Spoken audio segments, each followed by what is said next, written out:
Hello అండి. Welcome back to this is Lavanya YouTube channel. పూర్వం ఆంధ్రదేశంలో స్వర్ణపురి అనే సంస్థానం ఉండేదట. ఆ స్వర్ణపురిని పాలించే మహారాజు శూరవర్మ. ఆయన కూతురే సులక్షణ. ఈమె మహా అందగత్తె. రాజుకి కూతురంటే చాలా ప్రేమ. ఆమెని అతి గారాబంగా పెంచసాగారు.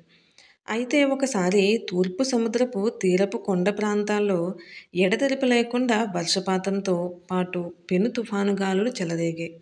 ఆ సమయంలో కూలిపోయిన కొండచరియల్లో ఒకచోట అతి ప్రాచీనమైన శివాలయం ఒకటి బయటపడింది.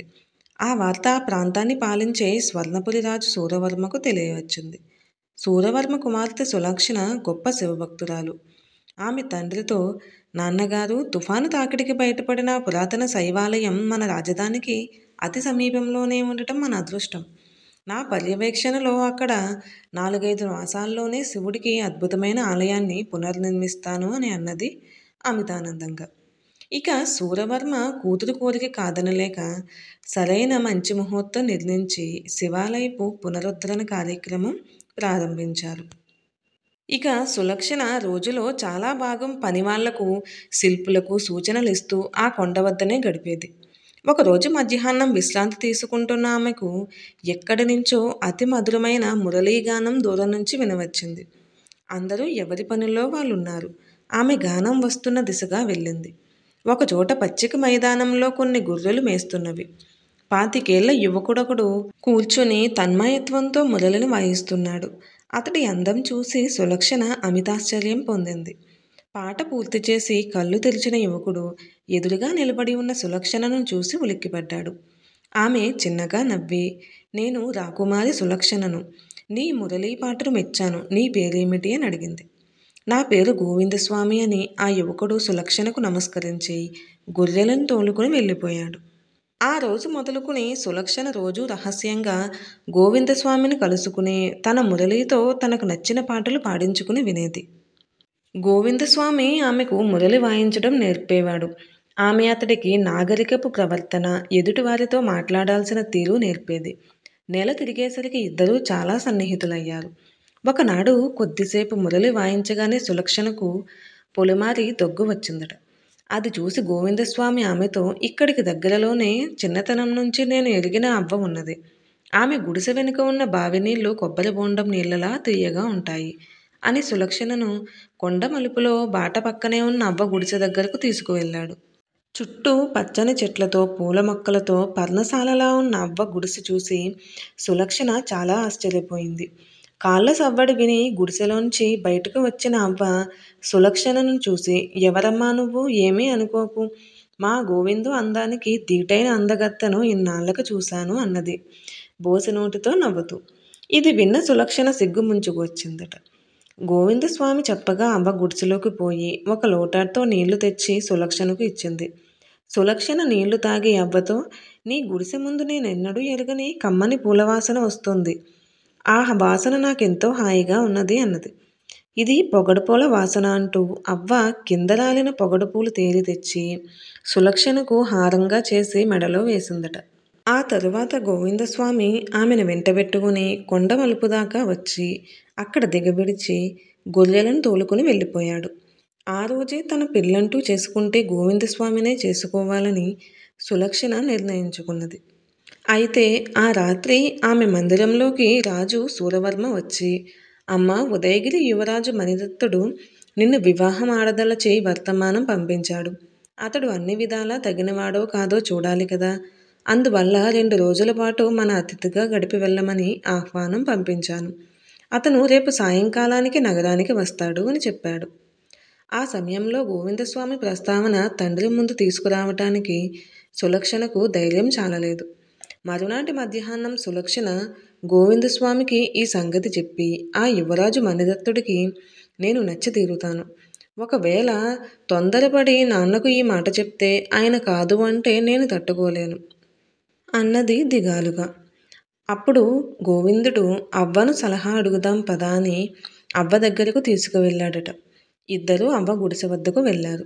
సులక్షణ అవ్వకు జరిగింది చెప్పి, మా నాన్న నా ఇష్టాన్ని కాదనడు. గోవిందస్వామి అన్ని విధాలా మా నాన్నకు నచ్చుతాడనే నమ్మకం నాకుంది. అయితే గోవిందస్వామిని మా నాన్న దగ్గరకు తీసుకువెళ్ళే ధైర్యం నాకు లేదు అన్నది. అవ్వ కొంచెం సేపు ఆలోచించి, ఇందులో మనం భయపడవలసింది, మతులు పోగొట్టుకోవాల్సింది ఏమీ లేదు. గోవిందస్వామి గోవిందస్వామిగా కాక యువరాజు మణిదత్తుడుగా వెళ్ళి మీ నాన్నను కలుసుకుంటాడు. గోవిందుడు మీ నాన్నకు నచ్చుతాడనే నమ్మకం నీకుంది కదా, ఇంకనేం కథ సుఖాంతం అన్నది. ఉదయగిరి యువరాజు నగరం చేరాలంటే కొండవాగుగా ఉన్న మార్గం తప్ప మరొక మార్గం లేదు. అతను తన గుడిసె ముందు రాగానే ఏం చేయాలో గోవిందస్వామికి వివరించింది అవ్వ. అనుకున్నట్లుగానే సాయంత్రానికి తెల్లని అశ్వం మీద రాజదుస్తుల్లో మణిదత్తుడు ఆ ప్రాంతానికి వచ్చాడు. అవ్వ అతడికి ఎదురుపోయి, నాయనా నాగన్న, నా మాట విను, భోజనం చేసి వెళ్ళు అంటూ గుర్రానికి అడ్డుగా నిలబడి దుఃఖం నటించింది. ఇది విని మణిదత్తుడికి చాలా ఆశ్చర్యపోతూ, అవ్వా నేను నాగన్నను కాదు, ఉదయగిరి యువరాజు మణిదత్తుణ్ణి అంటూ గుర్రం మీద నుంచి కిందికి దిగాడు. అక్కడే ఉన్న గోవిందస్వామి మణిదత్తుని పక్కకు తీసుకువెళ్ళి, అయ్యా ఈ అవ్వకు ఒక్కగానొక్క మనవడు నాగన్న. వాడు రాజుగారి సైనికుడు. ఎన్నో ఏళ్ల నాడు పొరుగు రాజ్యం మీద దండెత్తాడు. ఆ యుద్ధంలో వాడు మరణించాడు. అవ్వకు మతి చలించింది. మీలో నాగన్న పోలికలు ఉన్నాయి కాబట్టి ఈ పూట అవ్వ వడ్డించగా భోజనం చేస్తే ఈ ముసలితనంలో ఆమెకు ఎంతో తృప్తి కలిగించిన వారు అవుతారు అని ఒక కట్టుకథ కల్పించి చెప్పాడు. జాలి దయాగుణం గల మణిదత్తుడు వెంటనే అవ్వ భుజం మీద చేయి వేసి, అవ్వ నాకు ఆకలి వేస్తుంది, త్వరగా అన్నం పెట్టు అని అవ్వ వడ్డించిన భోజనాన్ని తృప్తిగా తిన్నాడు. తరువాత మణిదత్తుడు బయట మంచం మీద కూర్చుని ఉండగా అవ్వ వేడివేడి పాలు తెచ్చి ఇచ్చింది. ఆ పాలు తాగి మణిదత్తుడు క్షణాల మీద నిద్రలోకి జారుకున్నాడు. అప్పుడు అవ్వ గోవిందస్వామితో, ఆ పాలల్లో కొన్ని మూలికల రసం కలిపాను. యువరాజుకు రేపు సాయంకాలానికి గానీ స్పృహ రాదు. నువ్వు ఆయన దుస్తులు ధరించి అశ్వం మీద రాజభవనానికి వెళ్ళు అన్నది. గోవిందస్వామి మణిదత్తుడుగా రాజభవనంలోకి ప్రవేశించాడు. అందమైన నిలువెత్తు గోవిందస్వామి రూపం రాజు సూరవర్మను బాగా ఆకట్టుకుంది. ఆయన కుమార్తెతో, నువ్వు అదృష్టవంతురాలివి తల్లి, నీకు కాబోయే భర్త అచ్చు మన్మధుడిలా ఉన్నాడు అంటూ ఆమె తల నిమిరాడు. తండ్రి మాటలతో సులక్షణకు చాలా ఆనందం కలిగింది. మరునాడు సాయంత్రం నదిలో నౌకా విహారానికి ఏర్పాట్లు చేశాడు సూరవర్మ. విహారానికి బయలుదేరే ముందు ఒక పరిచారిక సులక్షణ మందిరంలోకి వచ్చి, అమ్మా మీకోసం ఎవరో ముసలామె పొగడపూల మాల తెచ్చివేసి మీకే ఇవ్వాలని పట్టుబడుతుంది అన్నారు. పొగడపూల దండ మాట వింటూనే ఆ వచ్చినదెవరో గ్రహించిన సులక్షణ పరిచారికతో ఆ ముసలిదాన్ని లోపలికి పంపించు అన్నది. అవ్వ వస్తూనే రాకుమారి, ఆ యువరాజుకు ఒళ్ళు కాలిపోయే జ్వరం వచ్చింది. విరుగుడు మందు ఇచ్చినా స్పృహ రాలేదు. నువ్వు ఆస్థాన వైద్యుడిని తీసుకుని వెంటనే రావాలి అన్నది ఆందోళనగా. అవ్వను పంపేసి సులక్షణ ఉద్యానవనంలో తిరుగుతున్న గోవిందస్వామిని కలుసుకుని జరిగింది చెప్పి, నేను నౌకా విహారానికి రాను, వైద్యుని వెంటబెట్టుకుని అవ్వ ఇంటికి వెళుతున్నాను అని చెప్పింది. ఆ యువరాజుకు తీవ్ర జ్వరం, స్పృహ లేదంటావు. నువ్వు గొడవ పడిపోవటం ఆశ్చర్యంగా ఉంది. ఏమైనా నువ్వు నౌకా విహారానికి రాకపోతే ఏమీ బాగుండదు అన్నాడు గోవిందస్వామి సులక్షణతో. సులక్షణ మాత్రం మౌనంగా అక్కడి నుంచి బయలుదేరి రాజవైద్యుని తీసుకుని అవ్వ గుడిసెకు వెళ్ళింది. వైద్యుడు స్పృహలేని స్థితిలో ఉన్న మణిదత్తుడి నుదుటిన ఏవో లేపనాలు పట్టించి, రోగికి 1-2 గంటల్లో స్పృహ వస్తుంది, భయపడవలసింది ఏమీ లేదు అని, తరువాత ఈ 2 మాత్రలు మింగించని సులక్షణకు ఇచ్చి వెళ్ళిపోయాడు.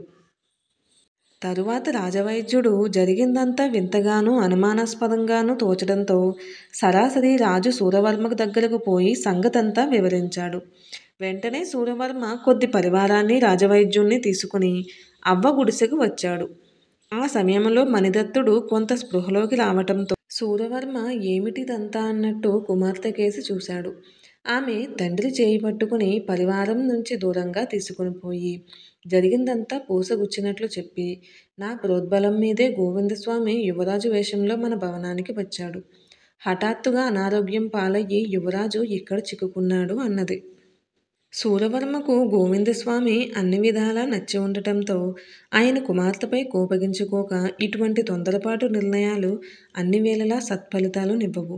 ముందు నువ్వు మణిదత్తుడికి క్షమాపణ చెప్పు అంటూ కూతురికి చెప్పి మణిదత్తుడికి క్షమాపణలు చెప్పించి, నువ్వు అనుకున్నట్టుగానే గోవిందస్వామితో నీ వివాహం చేయిస్తాను అని మాట ఇచ్చాడు.